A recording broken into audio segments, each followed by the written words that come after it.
The office was too quiet for a place that had once thrummed with voices, phones, and the clatter of keyboards.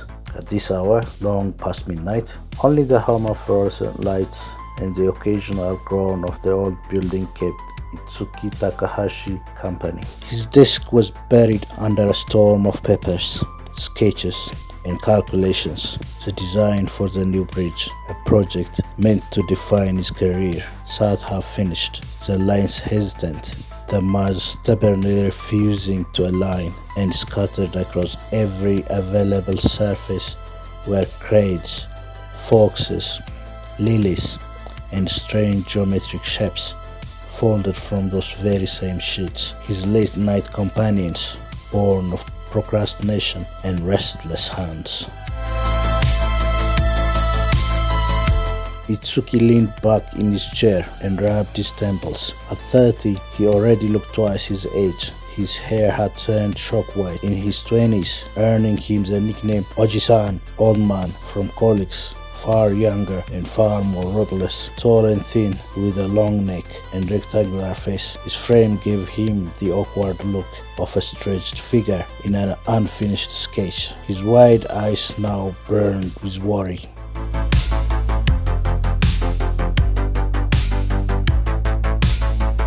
Two daughters, rent overdue, a dwindling bank account, and the quiet, gnawing knowledge that if he failed tonight, there would be no second chance. He had considered asking for a raise, but the thought of bringing it up to Hiroto Yamashita, his boss, made his stomach turn.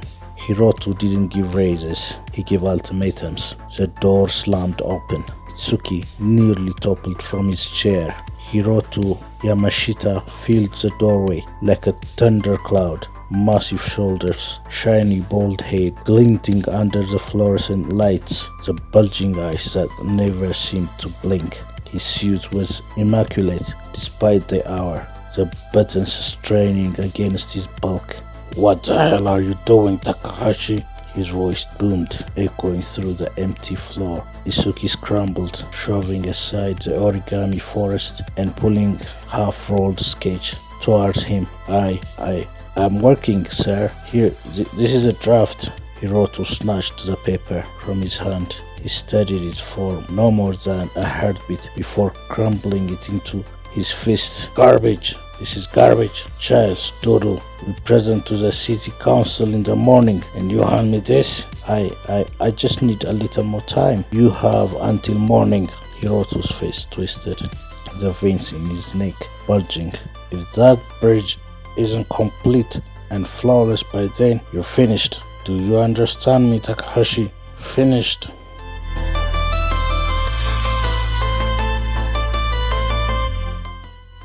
Itsuki could only nod, his throat dry. Hiroto lingered a moment longer, his glare drilling into him, then turned on his heel and slammed the door behind him. The silence that followed was deafening. Itsuki sat frozen, staring at the ruined sketch in his hands. His career, daughter's futures, his life compressed into fragile lines on a piece of paper. All of it hung on whether he could turn failure into brilliance before sunrise.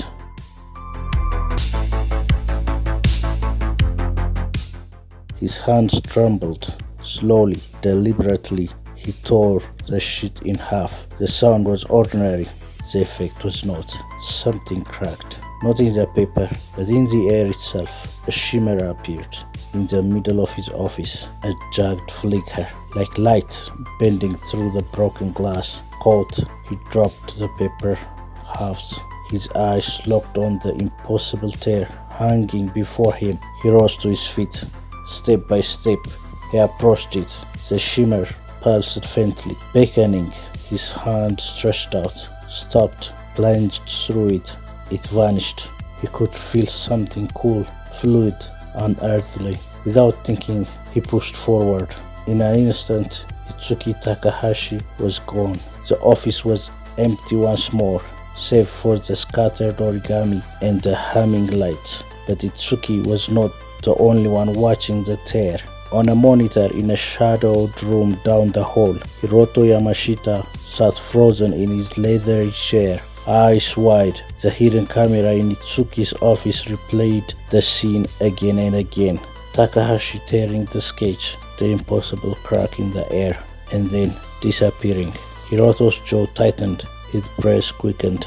He leaned forward, his bulging eyes never leaving the screen. "What the hell did you just do, Takahashi?"